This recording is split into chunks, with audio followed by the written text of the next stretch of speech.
اگر یہ مساجد مدارس نہ ہوتے، کہیں بھی جہاں میں مسلمان نہ ہوتے، بصورت بشر سب درندے ہی ہوتے، کسی بھی جگہ اچھے انسان نہ ہوتے۔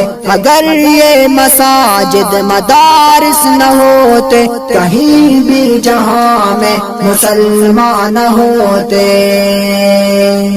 بسم اللہ الرحمن الرحیم، حامدا ومصلیا اما بعد، فاعوذ باللہ من الشیطان الرجیم، بسم اللہ الرحمن الرحیم۔ یا ایہا الذین آمنوا کتب علیکم الصیام کما کتب علی الذین من قبلکم لعلکم تتقون۔ وقال النبی صلی اللہ علیہ وسلم عن ابی ہریرہ رضی اللہ تعالی عنہ قال قال رسول اللہ صلی اللہ علیہ وسلم رب صائم ليس له من صيامه إلا الجوع ورب قائم ليس له من قيامه إلا السهر۔ سامعین کرام، آپ صلی اللہ علیہ وسلم نے ارشاد فرمایا، بہت سے روزہ دار ایسے ہیں جن کے لیے روزے کے ثمرات میں سے کچھ نہیں ملتا سوائے بھوک کے، اور بہت سے شب بیدار ایسے ہیں جن کو رات کی مشقت کے سوا کچھ نہیں ملتا۔ اس حدیث شریف میں دو باتیں ذکر کی ہیں۔ پہلی بات کیا ہے؟ پہلی بات یہ ہے کہ روزہ دار کو کچھ نہیں ملتا، روزے کے فضائل میں سے، روزے کے برکات میں سے کچھ نہیں ملتا سوائے بھوک کے۔ یعنی مشائخ نے روزے کے آداب ذکر کرتے ہوئے 6 باتیں تحریر کی ہیں۔ نمبر 1، اپنے آنکھوں کی حفاظت کرنا، غیر محرم میں اپنی نظروں کو نہ ڈالنا، ایسی جگہ پر اپنی نگاہ نہ ڈالنا جہاں پر اللہ اور اس کے رسول نے منع کیا ہے۔ آپ صلی اللہ علیہ وسلم نے ارشاد فرمایا، نظر شیطان کی تیروں میں سے ایک تیر ہے، حتیٰ کہ اپنی بیوی کو بھی شہوت کی نظر سے نہ دیکھنا۔ دوسری جو بات ذکر کی ہے وہ یہ ہے کہ اپنی زبان کی حفاظت کرنا،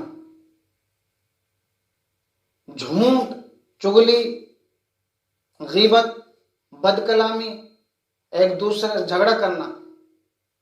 یہاں پر ایک بات اور ذکر کی ہے، وہ یہ ہے کہ اگر کوئی کسی سے جھگڑا ہو جائے تو اس سے کہے کہ بھائی میں روزے سے ہوں۔ اگر وہ سمجھدار ہے تو وہ مان جائے گا، لیکن بے وقوف ہے تو اپنے آپ کو سمجھائے کہ میں روزے سے ہوں۔ اور غیر محل میں نظر ڈالنے سے صوفیاء نے یہ مطلب بیان کیا ہے کہ حق تعالی شانوں کی یاد سے بندے کو دوسری طرف متوجہ کر دے۔ نمبر 3، اپنے کانوں کی حفاظت کرنا، جس کا زبان سے نکالنا منع ہے اس کا کان سے سننا بھی منع ہے۔ یعنی غیبت کرنا اور سننا دونوں گناہ کے اندر شامل ہیں۔ نمبر 4، بدن کے دوسرے اعضاء ان سب کی حفاظت کرنا بھی روزے دار کے لیے ضروری ہے، جیسے ہاتھ کو ناجائز چیز کی طرف نہ بڑھانا، کسی ناجائز چیز کو ہاتھ سے نہ پکڑنا، اسی طرح پیروں سے کسی ناجائز جگہ کی طرف جانا، یا پھر اپنے پیٹ کے اندر مشتبہ چیز کو ڈالنا روزہ کھولتے وقت۔ نمبر 4،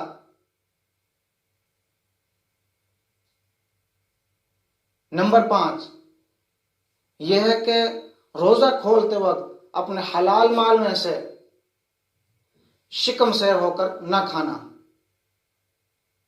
اس سے روزے کا مقصد فوت ہو جاتا ہے۔ یعنی روزے کا مقصد کیا ہے؟ یہ ہے کہ قوت حیوانیہ میں کمی کرنا اور قوت نورانیہ کو بڑھانا۔ اگر اس مہینے میں 1-2 لقمے کم کھا لیا تو کون سی جان نکل جائے؟ 11 مہینوں تو خوب پیٹ بھر کر کھاتے ہیں،